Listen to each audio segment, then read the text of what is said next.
نساء women ورجال and men شبابا and وشابات young men and young women. ختاما السيد In الرئيس closing, Mr. President, بما أنه هذا هو آخر بيان and seeing as this is the last statement أدلي به نيابة عن I حكومة will be بلادي delivering on behalf of أمام my country مجلسكم الموقر before your August Council, فإنني أتوجه I would like بخالص to الشكر address والتقدير you all with my sincere إلى thanks and الزميلات appreciation. والزملاء المندوبين I الدائمين thank the permanent وأعضاء representatives بعثاتهم جميعا and the members of their وإلى teams الدول and الأعضاء delegations. كافة I thank all member states والأمانة العامة and the Secretariat وفريقها and its team, السكرتارية والمترجمين and I thank the interpreters. على علاقات التعاون I thank them والتنسيق for their التي coordination جمعتنا على and مدى for عام cooperation, ونصف a relationship that we've enjoyed over the past تواجدت year and a خلالها half بينكم that I've spent among you كمندوب دائم as the لسوريا permanent في representative الأمم of Syria المتحدة at the United Nations. وفي ظروف بالغة And التعقيد in والحساسية very complex تحمل تحديات conditions, كبيرة sensitive ones that had many وآمال challenges أكبر and greater hopes. لقد حرصت I وفريقي have always, myself and my team, الذي أتوجه له ببالغ الشكر whom I والتقدير thank sincerely, على النهوض بمهامنا we have الدبلوماسية continued to strive to بأمانة perform our ومهنية diplomatic duties ونقل professionally مواقف and with الحكومة integrity السورية to convey the positions والدفاع of the عنها في Syrian المحافل government الدولية and to defend it in all international وكانت fora. بوصلتنا Our ورسالتنا compass الأساسية دائما and our main message ولا تزال has always been and will continue to be وستبقى and will هي remain دعم الشعب السوري that of support وتخفيف معاناته for the Syrian people and ورفع alleviating their العقوبات suffering and lifting the sanctions ودعم العمل and الإنساني supporting humanitarian والتنمو work and development. وأشكر الشركاء I thank our الذين partners تشرفت بالعمل that I معهم have been honored to على work مدى with سنوات طويلة throughout في العمل my long الإنساني years والتنموي in the field of humanitarian and إنني أدعوكم development work. I call upon you لمواصلة دعمكم لسوريا to وشعبها continue supporting Syria and the Syrian فالسوريون people. يعولون على استمرار The الانخراط Syrians الدولي rely الإيجابي on this continued والدعم positive البناء international لجهودهم engagement and the constructive support وطي for صفحة their efforts. أليمة They look forward to turning over بل this بالغة الألم painful من leaf, الحرب this extremely والمعاناة painful leaf of war and suffering. وأدعو بالرحمة لجميع I شهداء call سوريا for the blessings والصبر for all the والسلوان martyrs of Syria. I لعائلاتهم call and I pray for patience والشفاء للجرحى and والمصابين and أهنئ strength خلفي to their families. المندوب الدائم And الجديد I would لسوريا like to congratulate السفير إبراهيم العلبي Ambassador Ibrahim وأتمنى Al-Alabi, له كل who التوفيق will في assume his مهامه لخدمة responsibilities سوريا as my والسوريين successor, and I wish him success in all his efforts إنني to أغادر هذا المنبر serve Syria and the Syrians. وأنا على I يقين leave راسخ this forum while, بأن سوريا and I fully believe بتاريخها that العريق Syria, with its وإرثها great الحضاري history and its وبوعي أبنائها civilization and وانتمائهم its الوطني people and their ستتجاوز national كل belonging المحن will overcome والتحديات all difficulties and all وستبقى وطنا challenges, and واحدا it will موحدا be a single يتعاون unified فيه home, الجميع لصنع homeland مستقبل where أفضل everyone will work together to build a بأيدي better كل future السوريين ومن أجل كل made by all السوريين Syrians and Syria for all by all Syrians. for all Syrians. شكرا سيد الرئيس. I thank you, sir. Agradezco a la delegación de la República Árabe I Siria thank the delegation of the su Syrian Arab declaración. Republic Doy ahora la palabra I now give a the la floor delegación de la República to the Islamic Islámica Republic del of Irán. Iran. In the name of God, the compassionate and merciful, thank you, Mr. President. Since this is my first intervention this month, allow me to extend my congratulations to you, Mr. President, on Panama's assumption of the presidency of Security Council for this month. We are confident that under your able guidance, the Council work will be steered successfully. I also wish to commend Pakistan for its effective stewardship and valuable contributions during its presidency in July. We thank Special Envoy Mr. Peterson and Undersecretary Mr. Fletcher for their informative and insightful briefing. On the situation in Syria, I wish to make the following points. First, the humanitarian situation in Syria remains dire.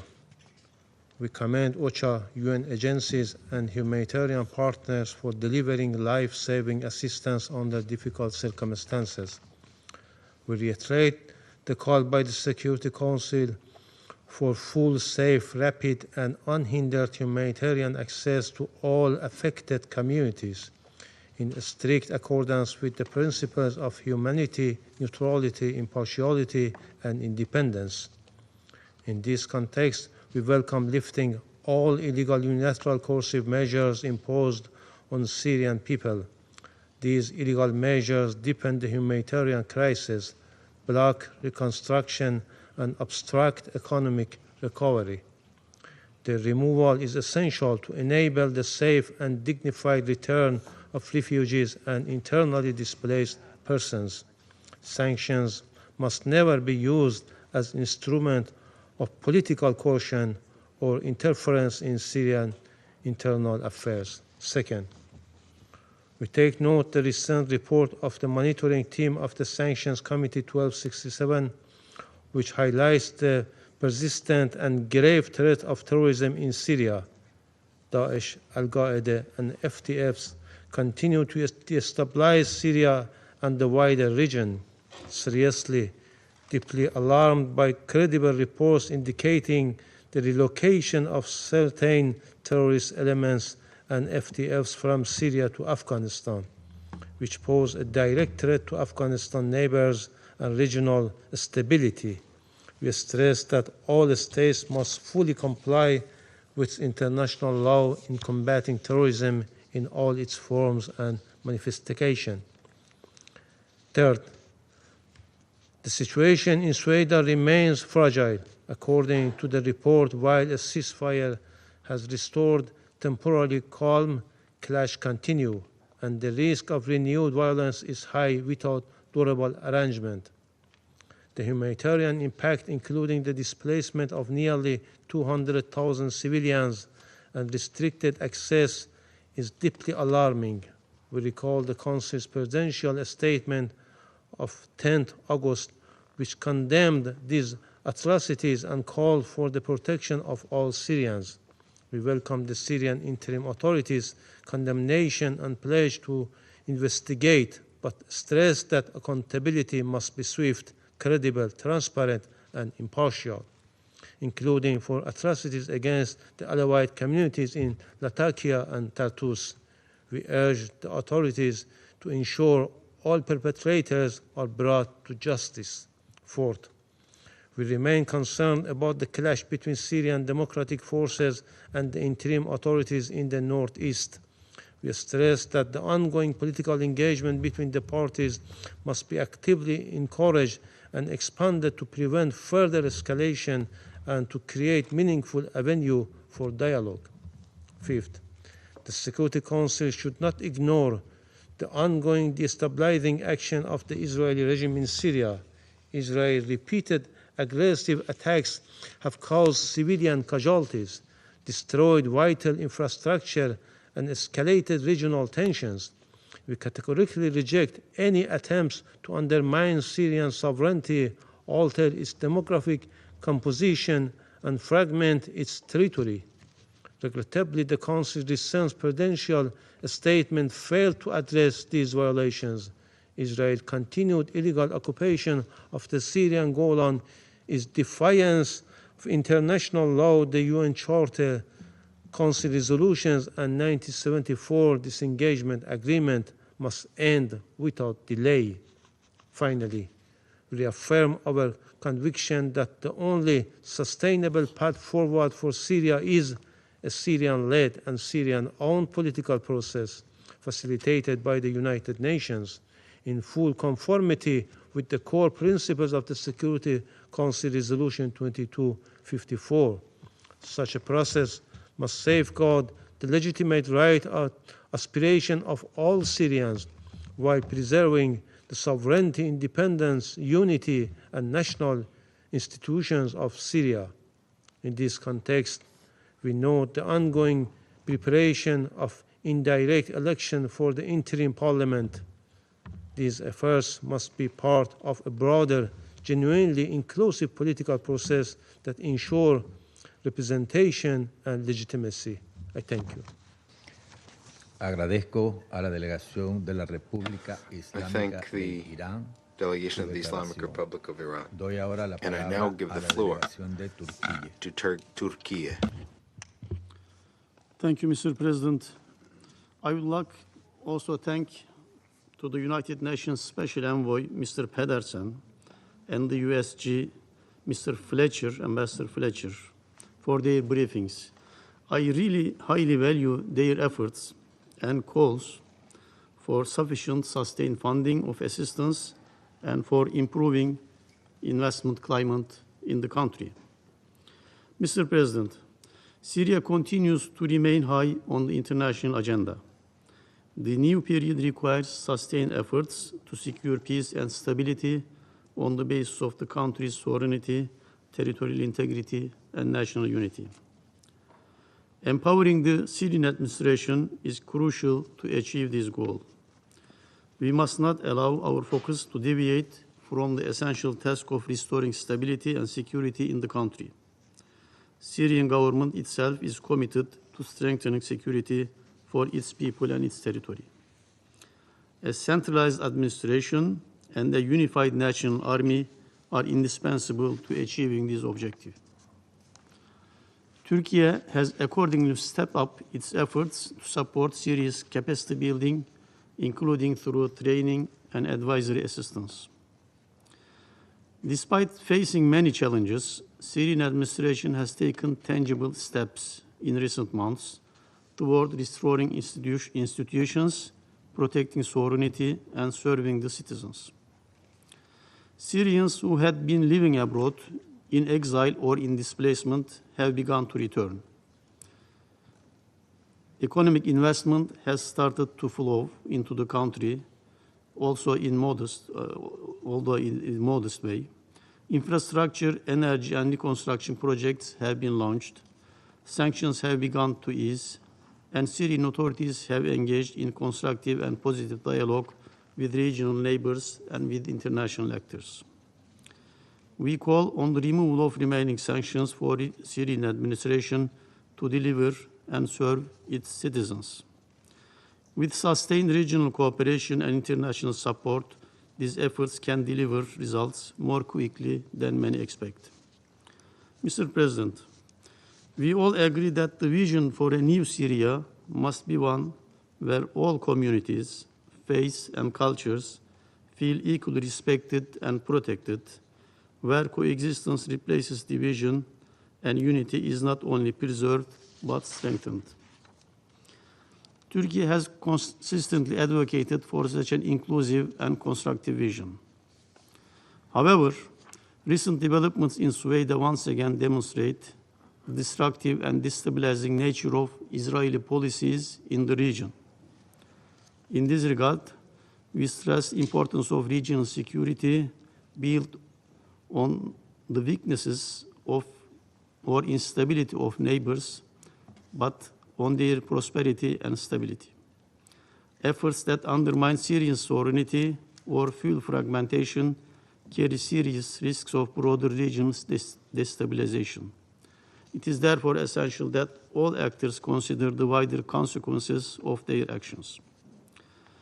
Destabilizing actions which threaten Syria's unity, stability, and the welfare of its people should not be tolerated. We are in close consultation with international and regional partners to prevent destabilizing moves towards Syria. In this regard, Turkey strongly supported the series of meetings held in Amman that brought together the United States, Jordan, Syria, and southern tribal leaders in search of peaceful solutions. Such initiatives must be encouraged and sustained. Mr. President, implementation of the 10th March agreement between the Syrian government and the so-called SDF is of crucial importance. We have yet to see credible steps from the SDF that will reduce tensions or contribute to an environment of security and trust. Its members from other countries have not left Syria yet. Additional pressure must be exerted on the so-called SDF, which seeks to prolong uncertainty and exploit potential crises for gain. It continues its attempts to draw new elements from the Syrian social fabric into a unilateral and malign agenda that runs counter to the authority of central institutions and undermines both the unity and integrity of the country. In this regard, we reiterate our call for the SDF to be dissolved and disarmed. Mr. President, international community must stand with Syria's people and government to ensure the positive agenda. Those who seek to create crisis, exploit sectarian divides, or deepened fault lines must not be allowed to prevail. Keeping things on the right track in Syria is a common and shared responsibility. The period ahead requires for the engagement with the Syrian government and closer international cooperation. With our collective support, Syria can move decisively toward unity, sovereignty, and peace. Turkey will remain fully committed to this vision. Thank you. Agradezco a la delegación de Turquía su declaración. I thank Turkey for your statement, and I give the floor to Qatar. Thank you, Mr. President. It's my honor to deliver the statement on behalf of the Arab Group. We commend your presidency of the Security Council this month. We thank Special Envoy for Syria, Mr. Patterson, and USG Fletcher for their comprehensive briefings. Mr. President, Syria is at a critical juncture, overshadowed by security, humanitarian, economic, and development challenges that affect the living conditions of the Syrians and overwhelm state institutions. While concerted national efforts continue to address these challenges, international support is needed to put the country on the path to recovery and reconstruction, which will reflect positively on stability in Syria and neighboring countries. The Arab Group underscores the importance of national unity under the umbrella of the state and its institutions. It's equally important to build trust, restore security and stability, achieve development, and advance a Syrian-led and Syrian-owned inclusive political process with the broad participation of all components of the Syrians. This will safeguard rights and promote national reconciliation, civil peace, and transitional justice. وترحب المجموعة العربية بالخطوات التي تتخذها الحكومة السورية نحو تحقيق هذه الغايات والتعاون الذي تبديه مع المجتمع الدولي ومنظومة الأمم المتحدة وتؤكد أهمية دور الممثل وتؤكد المجموعة العربية تمسكها بوحدة الجمهورية العربية السورية الوطنية والإقليمية وسيادتها واستقلالها وترفض أي انتهاكات لسلامة الأراضي أو سيادتها كما ترفض أي تدخل خارجي في الشأن السوري وأي محاولات لإثارة الفتنة أو فرض وقائع غير قانونية على الأرض or push for any form of division or partition or fragmentation. The group is deeply concerned over acts of violence that aim to undermine Syria's security and stability. The group strongly condemns the violations by the Israeli occupying forces in Syria. They are a flagrant violation of Syria's sovereignty, international law, and the Charter of the United Nations. They also pose a direct threat to regional peace and security. We reject any pretext invoked to justify these hostile policies and this irresponsible conduct that pose a grave threat to regional and international security. We call on the Security Council to shoulder its responsibility to compel the occupying forces to immediately cease its violation, respect Syria's sovereignty, and fully withdraw from the entirety of the occupied Syrian territory. The occupying force must also respect the 1974 disengagement of forces agreement and abide by the mandate of UNDOF. The entirety of the Syrian Arab Golan remains an occupied territory in accordance with international law, international legitimacy, and relevant Security Council resolutions, mainly resolutions 242, 338, and 497.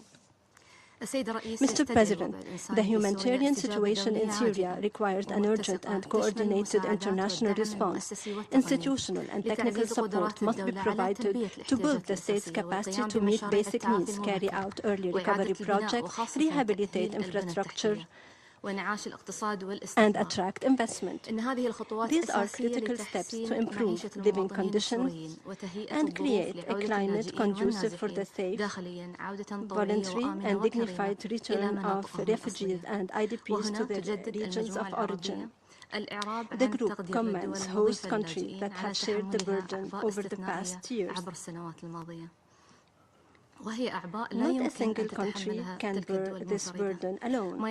This requires adequate and sustained financial and technical support from the international community. We underscore the need to increase the funding of the HRP to achieve urgent humanitarian objectives. Lifting economic restrictions and unilateral measures is essential to ease the plight of civilians and facilitate recovery, rehabilitation and development. The group has welcomed statements by international partners, mainly the US and EU, on lifting or easing these restrictions. These are important positive steps and must be complemented by the full and immediate lifting of all sanctions that hinder the Syrian government's efforts to achieve its objectives. We welcome the humanitarian, economic, financial and diplomatic support by member states to help improve living conditions and achieve development in Syria. Mr. President, we rate on Syria, Geir Pedersen, and USG Humanitarian Affairs Thomas Fletcher for detailed reports on the situation in Syria. We have been following the situation very carefully in friendly Syria, and we truly feel for the Syrian people who have had to undergo so many trials. Our relationship is not based on any political context, but is based on tried and tested traditions of friendship and mutual respect, which was confirmed on the 31st of July with the visit of the foreign minister and minister of expatriates of Syria to Moscow. Unfortunately, the situation in Syria is far from stable. The country continues to confront challenges in almost every sphere, from difficulties in establishing a new system of government to a very complex socio-economic situation and a humanitarian crisis. We are convinced that the most urgent task in overcoming them is unification of the Syrian society and national reconciliation. Based on that, without exaggerating, the future of Syrian statehood will depend. The statehood remains fragile, especially in the face of ethno-confessional challenges. This has been clearly demonstrated in the recent tragic events in Suwayda. In addition to the March massacre of Alawites on the western coast of Syria, this incident raises serious concerns both in terms of the scale of the violence and the number of victims. There are serious issues on the methods of use of force implemented on the ground in reacting to such situations. There are very alarming signals from ethno-confessional minorities in Syria that they continue to not feel secure, and they fear persecution, they are confronting threats of violence and are forced to leave their regions where they reside en masse. For example, in Suwayda, 200,000 people were forced to leave. If this situation does not change, it will become a significant constraint on the path towards national reconciliation and re-establishment of the social compact in Syria, and overall could undermine efforts to that end.